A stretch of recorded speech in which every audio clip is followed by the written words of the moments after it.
রহস্যপূর্ণ দেশ, রহস্যপূর্ণ দেশ,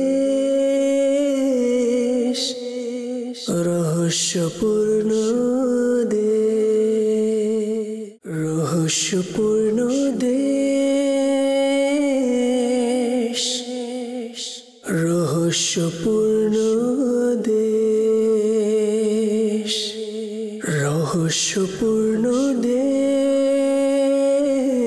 এই ভাই এসেছেন অনেক ব্যস্ততার মধ্যেও তিনি আমাদের সাথে দেখা করেছেন। গতকাল ফোনের মধ্যেও তিনি কান্না করেছিলেন। আল্লাহ তাআলা তাকে সুস্থ এবং নিরাপদে রাখুক। এটাই হলো দাওয়াত ইসলামের প্রতি ভালোবাসা, দ্বীনের প্রতি মহব্বত। অনেক কিছু শেখা হচ্ছে। এটাই হলো মাদানী চ্যানেল। পৃথিবীর যে প্রান্তে থাকুন না কেন, লোকেরা সেটাকে কত যে মহব্বত করে, দাওয়াত ইসলামের লোকদেরকে ভালোবাসে। ইনি আমাদের সঙ্গ দেবেন ইনশাআল্লাহ। আমরা একসাথে দ্বীনের খিদমত করব ইনশাআল্লাহ। বহু কিছু এই রহস্যপূর্ণ দেশ। فتاوى مختارة من فتاوى الرضوية. نعم. هذا ألف الشيخ أحمد رضا خان نعم. رحمه الله. كما أنتم تعرفون قبل ذلك والشيخ وأنا حضر. نحن فعلنا حفلة هنا. نعم. الشيخ رضا خان حضرت له. نعم. وهذا أيضا كتابه الذي هو ألف في العقيدة. نعم. أنوار المنافذ. نعم رضي الله عنه. نعم أنا حضرت له احتفال من قبل هنا. রহস্যপূর্ণ দেশ, রহস্যপূর্ণ দেশ, রহস্যপূর্ণ দেশ,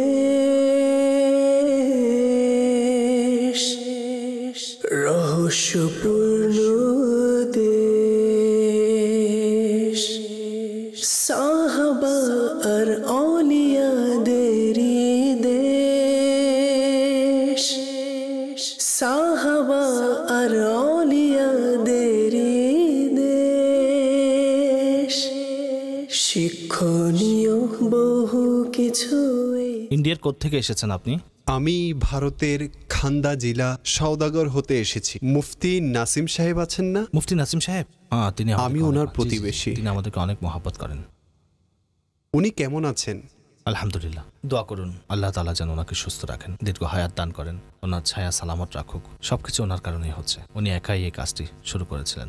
কখনো চিন্তা করিনি আমরা মিশরে আসবো এবং এমন ভালোবাসা পাবো সবার কাছ থেকে। আমরা যখন থেকে এসেছি ওনাকে জিজ্ঞাসা করুন ওনার কি অবস্থা হয়েছে। সকল স্থান থেকে ফোন কল আসছে। এই হলো দাওয়াত ইসলামের প্রতি মানুষের ভালোবাসার বহিঃপ্রকাশ। রহস্যপূর্ণ দেশ, রহস্যপূর্ণ দেশ, রহস্যপূর্ণ দেশ, রহস্যপূর্ণ দেশ। সাহাবা আর আউলিয়াদেরই দেশ, সাহাবা আর আউলিয়াদেরই দেশ। শিক্ষণীয় বহু কিছু এই রহস্যপূর্ণ দেশ, সাহাবা আর আউলিয়াদেরই দেশ। সাল্লু আলাল হাবিব সাল্লাল্লাহু তাআলা আলা মুহাম্মদ সাল্লাল্লাহু আলাইহি ওয়াসাল্লাম। আমি প্রথমে আপনাদেরকে বলেছি যেদিন থেকে আমরা এখানে এসেছি সেদিন থেকেই আমাদের সাথে অনেকে যোগাযোগ করেছেন। প্রতিটি দিন আমরা তাদের থেকে ভালোবাসা পাচ্ছি। এবং এই ইসলামী ভাই ইনি আমাদের সাথে সাক্ষাৎ করতে এসেছেন। ইন্ডিয়ার কাসওয়াসা শরীফের নিকটবর্তী থেকে তিনি এসেছেন। এখানে তিনি এমপেল পিএইচডি করতে এসেছেন এবং মুয়াত্তা ইমাম মালিকের উপর তিনি বড় মূল্যবান কাজ করছেন। ইনি আমাদের দাওয়াত করেছেন, আমাদের আপ্যায়ন করেছেন। আল্লাহ তাআলা ওনাকে সর্বোত্তম প্রতিদান দিক এবং দাওয়াত ইসলামের প্রতি আলিমের ভালোবাসা আমরা এখানে দেখতে পাচ্ছি। আল্লাহ তাআলা ওনাদের সকলকে উত্তম প্রতিদান দিক এবং ওনাদেরকে আরো হাসি খুশি রাখুক। সাল্লু আলাল হাবিব সাল্লাল্লাহু তাআলা আলা মুহাম্মদ সাল্লাল্লাহু আলাইহি ওয়াসাল্লাম। রহস্যপূর্ণ দেশ, রহস্যপূর্ণ দেশ। আসসালাতু ওয়াসসালামু আলাইকা ইয়া রাসূলুল্লাহ ওয়া আলা আলিকা ওয়া আসহাবিকা ইয়া হাবিবাল্লাহ। আজ জুমার দিন, তাই সকল ইসলামী ভাই দরুদ শরীফ পাঠ করুন। কমপক্ষে 313 বার দরুদ শরীফ পড়ুন। হাদিসে পাকে এসেছে যে ব্যক্তি জুমার দিন 200 বার দুরুদে পাক পড়বেন আল্লাহ পাক তার 200 বছরের গুনাহ ক্ষমা করে দেবেন। এভাবে অনেক ফজিলত এসেছে জুমার নামাজের পূর্বে 3 বার সূরা কদর পাঠ করার। তাই এই সূরা কদরটি 3 বার পাঠ করুন এবং যাদের মোবাইল ইত্যাদির মধ্যে কোরআনে পাক আছে তারা সূরা ইয়াসিন শরীফ এবং সূরা কাহাফ পাঠ করতে পারেন এবং এই দুটি সূরা তেলাওয়াত করার অসংখ্য ফজিলত কিতাবে এসেছে। যেহেতু আমরা সফরে এসেছি, আমাদের বিশেষ কোনো কাজ নেই, তাই এই জিনিসগুলো দ্বারা আমাদের অন্তরকে প্রসার করা উচিত। যদি আল্লাহ চাহেন এই পথটিও আমাদের ইবাদতের সাক্ষী হবে। রহস্যপূর্ণ আলহামদুলিল্লাহ, এই মুহূর্তে আমরা রাস্তার মধ্যে রয়েছি, আলেকজান্ডারিয়া যাচ্ছি। পথে আমরা জুমার নামাজের জন্য বিরতি নিয়েছি, কাছেই মসজিদ। মাশাআল্লাহ, ইসলামী দেশগুলোর এটাই উপকার, আপনি যেখানে যান না কেন মসজিদের ব্যবস্থা থাকে। খুবই সুন্দর রাস্তা, এখানে ঋতু খুবই সুন্দর, বরং এখন দুপুরের সময় খুবই ফ্রিজিং ঋতু, খুবই ঠান্ডা ঋতু। এখন আমরা জুমার নামাজ আদায় করব ইনশাআল্লাহ। তার পূর্বে কিছু পানি ইত্যাদি পান করব, অতঃপর সামনে অগ্রসর হব। অলমোস্ট 200 কিলোমিটার, আচ্ছা 240 কিলোমিটার হবে, আচ্ছা 240 কিলোমিটার হবে কায়রো হতে আলেকজান্ডারিয়া। প্রায় পথই আমরা অতিক্রম করেছি। একটু চা নাস্তা খেয়ে আমরা নামাজ আদায় করব, এরপর ইনশাআল্লাহ কায়রো পৌঁছাবো। সেখানে জিয়ারত সম্পর্কে আপনাদেরকে ইনশাআল্লাহ জানাবো। আল্লাহ পাক আমাদের সবাইকে বরকত নসিব করুক। সাল্লু আলাল হাবিব সাল্লাল্লাহু তাআলা আলা মুহাম্মদ সাল্লাল্লাহু আলাইহি ওয়াসাল্লাম। রহস্যপূর্ণ দেশ, রহস্যপূর্ণ দেশ, রহস্যপূর্ণ দেশ, রহস্যপূর্ণ দেশ। সাহাবা আর আউলিয়াদেরই দেশ, সাহাবা আর আউলিয়াদেরই দেশ। শিক্ষণীয় বহু কিছু এই রহস্যপূর্ণ দেশ। সাহাবা আর আউলিয়াদেরই দেশ, সাহাবা আর আউলিয়াদের। সাল্লু আলাল হাবিব সাল্লাল্লাহু তাআলা আলা মুহাম্মদ সাল্লাল্লাহু আলাইহি ওয়াসাল্লাম। আলহামদুলিল্লাহ আজ্জা ওয়া জাল, আজ আমরা সৌভাগ্যবানদের মেরাজ, সে মহান ব্যক্তিত্বের দরবারে হাজির হওয়ার সৌভাগ্য অর্জন করেছি, যার সাথে অন্তরের গভীরতা হতে একটি ভালোবাসা আছে। বিশ্বাস করুন, যখনই শুনলাম ইমাম বুসিরি রহমতুল্লাহ তাআলা আলাইহির মাজার এখানে আছে, একটি আনন্দ, একটি অন্যরকম অনুভূতি এবং কসিদায়ে বরদা শরীফ অনেক ভালো লাগে এবং এটি ভালোবাসা নিয়ে পড়ি। কতই না মূল্যবান কসিদা লিখেছেন তিনি, সমগ্র পৃথিবীতে তারই কসিদার গুঞ্জন হয়। নবী পাকের দরবারে তার কসিদা কেমন গ্রহণযোগ্যতা লাভ করেছেন, তিনি কেমন আশিকে রাসূল ছিলেন, কেমন মূল্যবান কসিদা লিখেছেন। কসিদা বুরদা আমি কয়েকটি মাহফিলে পাঠ করার সৌভাগ্য লাভ করেছি। আজ আমি ভীষণ খুশি, আপনারা হয়তো বুঝতে পারছেন। এই জন্য খুশি যে হযরত ইমাম বুসরি রহমতুল্লাহ তাআলা আলাইহির কদমে ইনশাআল্লাহ কসিদায়ে বরদা শরীফ আমি পাঠ করব ইনশাআল্লাহ। আজকে জুমার দিন, সুবহানাল্লাহ, জুমার দিনে এমনিতেই দরুদ পড়ার এবং নবী পাকের শান বয়ান করার দিন। এখানে আমি আরো একটি কথা বলতে চাই যে আমরা এই মুহূর্তে ইস্কন্দরিয়া শহরে উপস্থিত হয়েছি। এই শহরটিকে সিকান্দার আজম বানিয়েছেন। এখানে আমাদের বুজুর্গরা রয়েছেন, এখানে হযরত দানিয়াল আলাইহিস সালামও রয়েছেন, ইমাম বসরি রহমতুল্লাহ তাআলা আলাইহি এখানে রয়েছেন, হযরত লোকমান হাকিম এখানে রয়েছেন।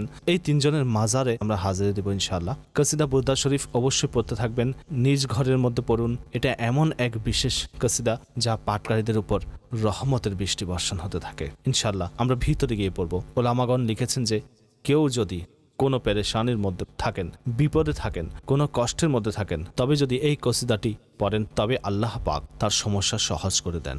মনে মনে যদি নিয়ত করেন তাহলে পেরেশানি ও মুসিবত সমূহ দূরীভূত হবে ইনশাআল্লাহ। সেই নিয়তে আমরা কসিদা পড়ব। আল্লাহ করিম এর বরকতে আমাদের সবাইকে নিরাপদে রাখবেন এবং বরকত দান করবেন। মাজার শরীফের কিছু দৃশ্য আপনাদেরকে দেখাবো এবং আমরা ভিতরের দিকে যাব।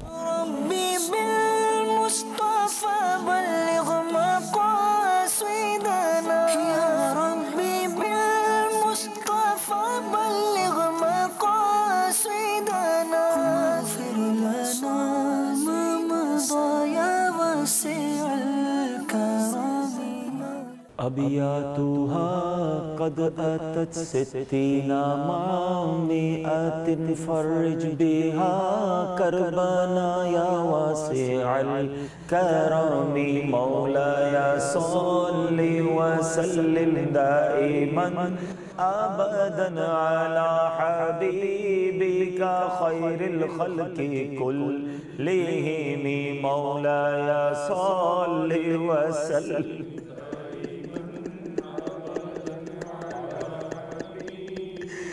خير الخلق كلهم من تذاكر جيران بذي سلام ما زجت دم عن جرام مقلة بدم مولاي صل وسلم دائما أبدا على حبيبك خير الخلق كلهم مولاي صل وسلم دائما أبدا على حبيبك خير الخلق كلهم محمد سيد الكونين والثقلين محمد سيد الكونين والثقلين والفريقين من عرب ومن عجم مولاي صل وسلم دائما أبدا على حبيبك خير الخلق كلهم مولاي صل وسلم دائما أبدا على حبيبك خير الخلق كلهم هو الحبيب الذي ترجى شفاعته هو الحبيب الذي ترجى شفاعته هو الحبيب الذي ترجى شفاعته لكل حول من الأحوال متهم مولاي صل وسلم دائما أبدا على حبيبك خير الخلق كلهم مولاي صل وسلم دائما أبدا على حبيبك خير الخلق كلهم ثم الرضا عن أبي بكر وعن عمر ثم الرضا عن أبي بكر وعن عمر وعن علي وعن عثمان ذي الكرم مولاي صل وسلم دائما أبدا على حبيبك خير الخلق كلهم يا أكرم الخلق مالي من ألوذ به يا أكرم الخلق مالي من ألوذ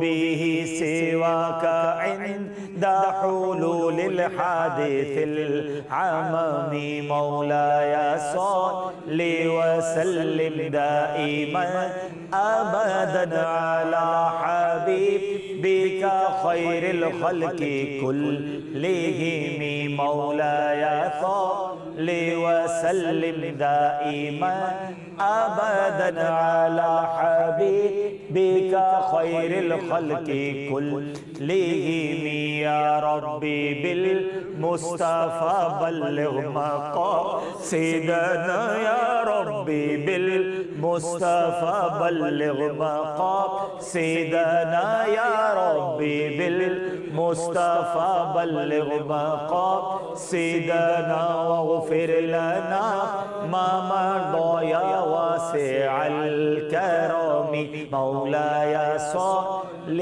وسلم دائما أبدا على حبيبك خير الخلق كلهم مولاي صل وسلم دائما أبدا على حبيبك خير الخلق كلهم مولاي صل وسلم دائما أبدا على حبيبك بك خير الخلق كلهم واغفر لي قارئها واغفر لي سامعيها سألتك الخير يا ذا الجود والكرم دعا إلى الله فالمستمسكون به دعا إلى الله فالمستمسكون به مستمسكون بحبل غير منفصم مولاي صل وسلم دائما على الحبيبك خير وكلهم من رسول الله ملتمس وكلهم من رسول الله ملتمس غرفا من البحر أو رشفا من الديم مولاي صل ما أبدا على الحبيبك خير الخلق كلهم مولاي صل وسلم دائما أبدا على الحبيبك خير الخلق كلهم يا ربي بالمصطفى بلغ مقاصدنا يا ربي بالمصطفى بلغ مقاصدنا اغفر لنا ما مضى يا واسع الكرم مولاي صل وسلم دائما আশিকদের ইমাম, আশিকদের অন্তরের খোরাক ইমাম বসরি রহমতুল্লাহ তাআলা আলাইহির কদমে উপস্থিত হয়েছে। অন্তরের অবস্থা কেমন তা অন্তরই ভালো জানে। ওনার অনেক ঘটনা আমরা শুনেছি এবং অনেক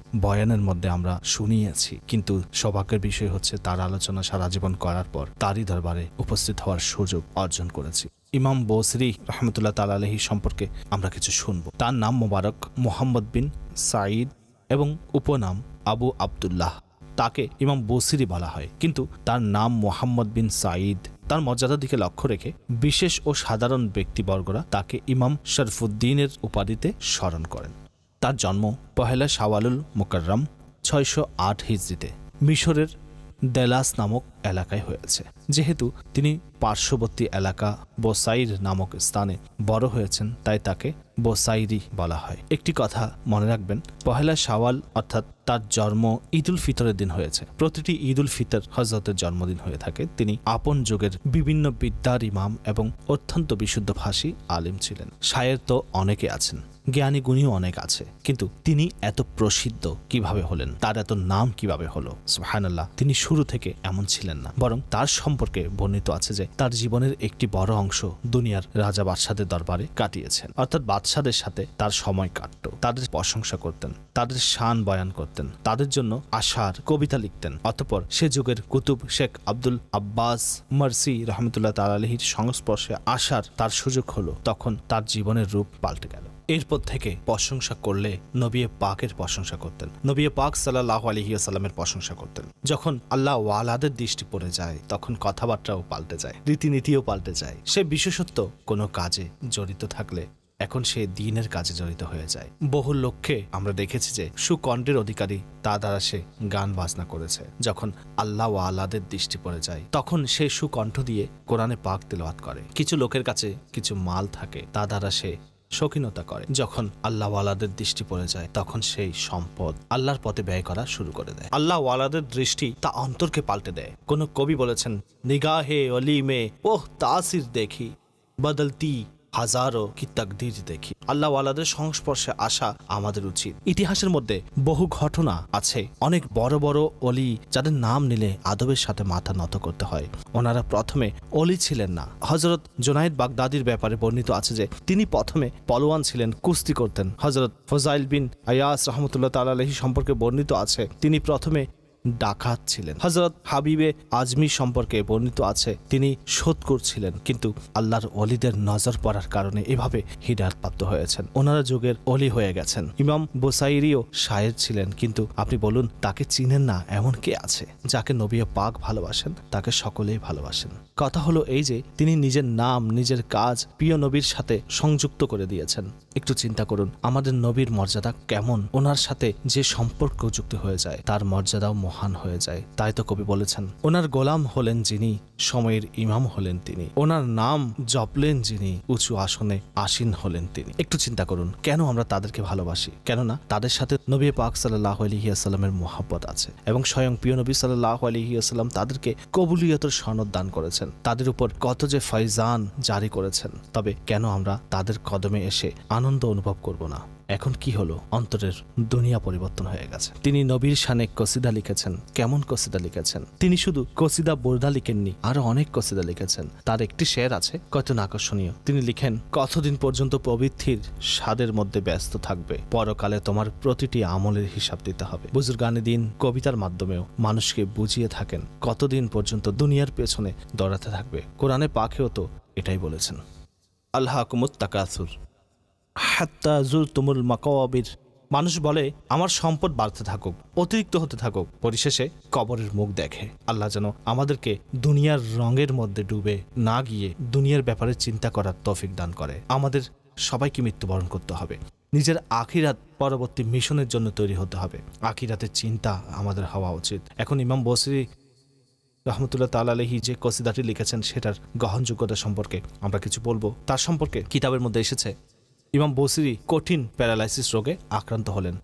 তিনি অসুস্থ হয়ে পড়লেন, চলাফেরা করা থেকে অপারগ হয়ে গেলেন, একেবারে চলাফেরা করতে পারতেন না।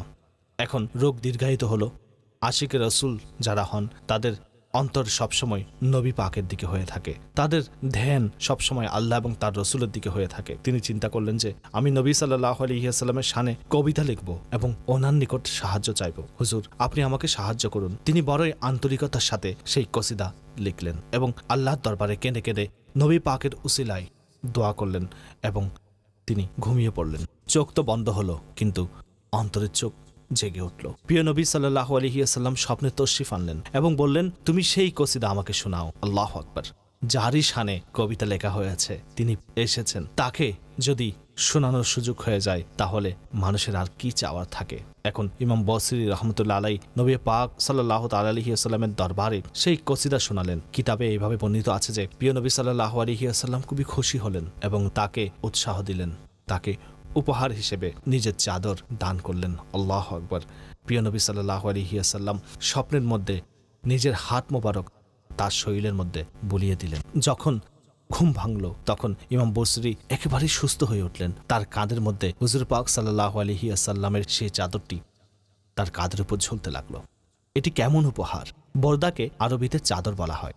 এটা কসিদায়ে বর্দা শরীফ এই জন্য প্রসিদ্ধ হয়েছে যে এটাকে চাদর বিশিষ্ট কসিদা বলা হয়। নবী পাক নিজের চাদর ইমাম বসরিকে দান করলেন। এখন এই কসিদার গ্রহণযোগ্যতা সারা পৃথিবীতে স্থান পেল। আমি বিশ্বের অনেক জায়গায় সফর করেছি, আমেরিকাতে বলেন, ইউরোপ বলেন, আরব দেশগুলোতে বলেন, এমন কোনো দেশ নেই যেখানে কসিদা বর্দা শরীফ পাঠ করা হয় না। এটা প্রত্যেক মাহফিলের প্রাণ, মাহফিলের সৌন্দর্য। কেমন গ্রহণযোগ্যতার সনদ লাভ করেছেন। সুবহানাল্লাহ। ওনার যে কত সদকায়ে জারিয়া সওয়াব হচ্ছে, সারা পৃথিবীতে কসিদা বুরদা পাঠ করা হচ্ছে, সেগুলোর সওয়াব তার দরবারে পৌঁছছে। সুবহানাল্লাহ। সেই কথাটি পুনরায় বলতে চাই, নবী পাকের নাম মুখে জপলে, নবী পাকের শিক্ষা প্রসারে লিপ্ত হলে আল্লাহ তাআলা তার মর্যাদা উঁচু করে দেন। এভাবে যখন একদিন অতিবাহিত হলো তখন একজন দরবেশ ইমাম বসরি রহমতুল্লাহ আলাইহির খিদমতে উপস্থিত হলেন। তিনি বললেন, আমি আপনার কসিদার অনুলিপিটা চাই। ইমাম বসরি জিজ্ঞাসা করলেন, কোন কসিদাটি? দরবেশ বললেন যে কসিদার শুরু এই শের দিয়ে হয়।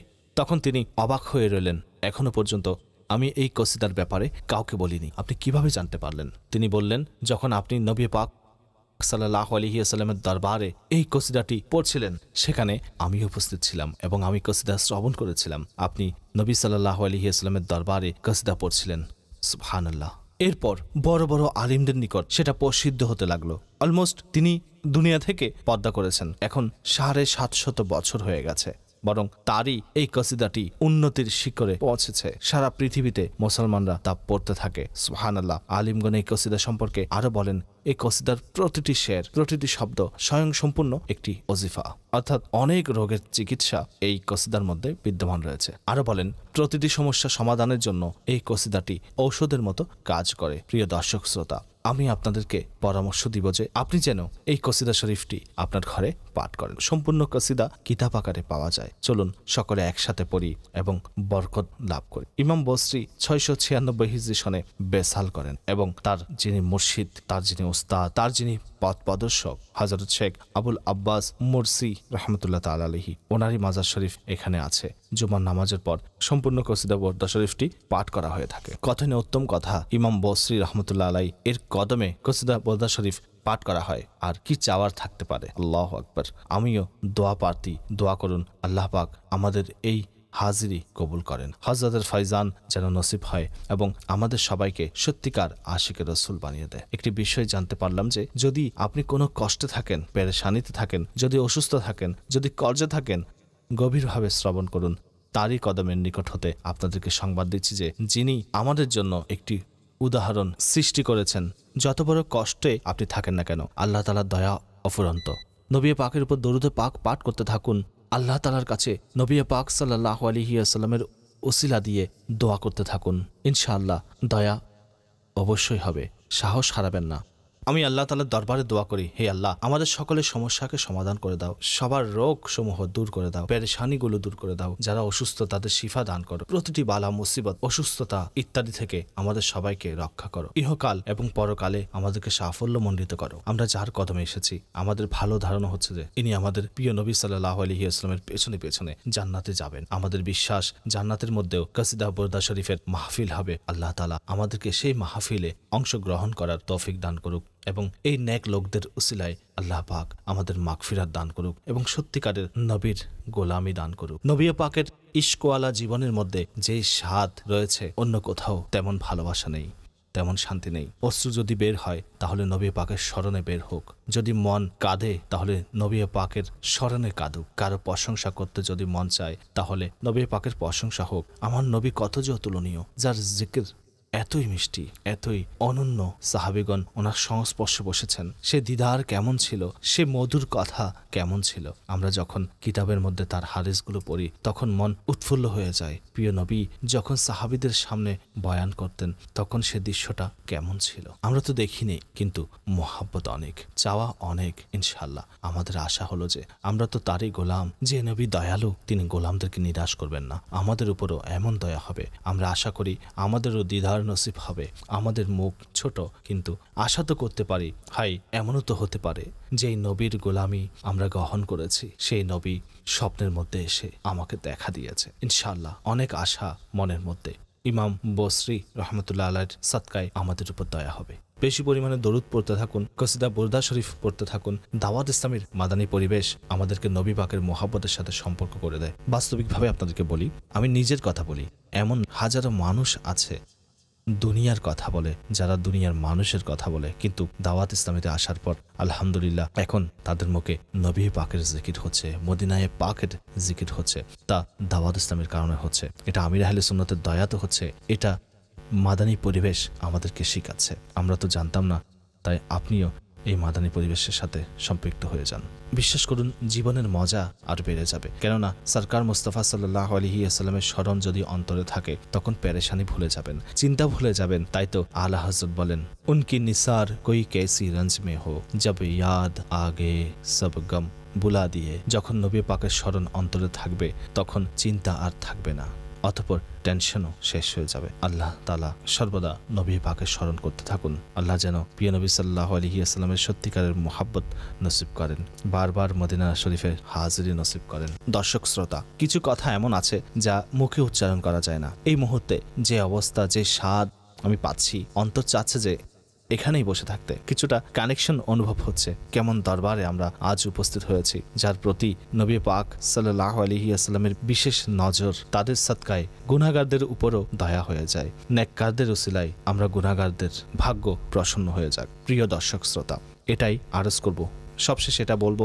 যে আপনিও মাদানী চ্যানেল দেখতে থাকুন এবং আরও কিছু অনুষ্ঠান নিয়ে উপস্থিত হব। আল্লাহ তাআলা যেন আমাকে সাহস দান করে যাতে কসিদে বরদা শরীফ সম্পূর্ণ ইমাম বসরি রহমতুল্লাহ তাআলা আলাইহির কদমে তেলাওয়াত করতে পারি। আমি জানি না জীবনে পুনরায় এখানে আসতে পারবো কিনা, তাকে সাক্ষী বানাবো। আশা করি তিনি কিয়ামতের দিন আমাকে দয়া করবেন। সাল্লু আলাল হাবিব সাল্লাল্লাহু তাআলা আলা মুহাম্মদ সাল্লাল্লাহু আলাইহি ওয়াসাল্লাম। রহস্যপূর্ণ দেশ, রহস্যপূর্ণ দেশ, রহস্যপূর্ণ দেশ,